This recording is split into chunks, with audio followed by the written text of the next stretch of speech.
મારા Instagram, Facebook, YouTube અને Snapchat બધા જ પ્લેટફોર્મ પર તમે જે કોઈ પ્લેટફોર્મ પર આ વિડીયો જોઈ રહ્યા છે બધાને મારા સલામ, આદાબ, નમસ્તે. તો આજે આપણે શરૂઆત કરીએ છીએ. 2 દિવસમાં આપણે 3 ભરા મારવાના છે. તો ફૂલ ઇન્ફોર્મેશન સાથે ફરી અસલમભાઈ તમારા માટે લઈને આવી ગયા છે વિડીયો. તો જરૂરથી આ વિડીયોને તમે શેર બી કરજો અને માહિતી તમને સારી લાગી હોય તો લાઈક અને કોમેન્ટ આપવાનું ભૂલતા નહીં. તો પહેલું ભાડું આપણું થયું ખેરગામ ગામથી, જે આપણા ફેમિલીમાંથી જ આવ્યા હતા. તેમને આપણે મૂકવા ગયા તો આપણું સ્વિફ્ટ ડિઝાયર જે નાની ગાડી આવે છે 5 સીટર, તેનું 6000 રૂપિયા ભાડું અને પ્લસ પાર્કિંગ લેવામાં આવે છે, જે મુંબઈ એરપોર્ટ આવવા જવાનું ભાડું આપણે લે છે. પછી ત્યારબાદ આવે છે આપણે બીજું ભાડું માર્યું, જે આપણા ફોલોવર્સ અને ઇન્સ્ટાગ્રામના આપણા વલા મિત્ર હતા. તેમણે મારી ગાડી યુકેથી બુક કરી હતી વિડીયો જોઈને. તો આપણે અર્ટિગાનું ભાડું હવે લઈને નીકળ્યા. તો નસીલપુર ભટ્ટાઈ ગામ એમને છોડવાના છે. તો આટલેથી લેવા આવવાનું તો કોઈ નહીં હતું. તો આટલેથી મેં ખાલી એમને લેવા પહોંચી ગયો સુરત એરપોર્ટ, અને સુરત એરપોર્ટથી એમને લઈને મેં નસીલપુર ભટ્ટાઈ ઉતાર્યા.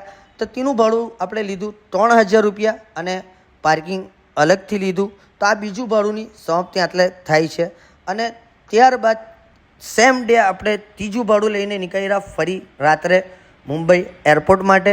જે મારા વાલા મિત્ર હતા તે જવાના હતા, તે એમને મૂકવા ગયા. તો પહેલાં તો મેં વિડીયોમાં તમને માહિતી આપી દીધી કે આપણા સ્વિફ્ટ ડિઝાયરના 6000 રૂપિયા પ્લસ પાર્કિંગ આપણે મુંબઈ એરપોર્ટનું આવવા જવાનું ભાડું લે છે.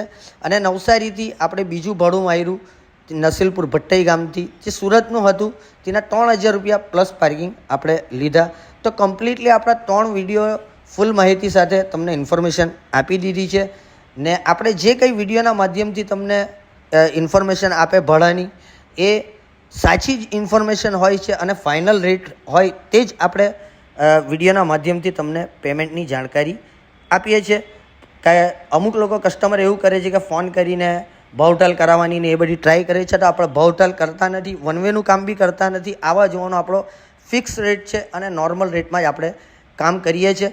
તો ત્યારબાદ આવે છે આપણી ગાડી સર્વિસ કરાવવાની વારી. તો આપણે 2 દિવસમાં 3 ટ્રીપ પૂરી કરી છે. તો ગાડીની હાલત થોડી ખરાબ થઈ ગઈ હતી, વધારે પડતી. તો આપણે પહેલાં પહોંચી ગયા સ્વિફ્ટ ડિઝાયર દોડાવવા, જે મરોલી 4 રસ્તા આપણે સર્વિસ કરાવી. ત્યારબાદ આપણે અર્ટિગાને સર્વિસ કરાવી, કેમ કે નવસારી જ આપણે કસ્ટમરને ઉતાર્યા.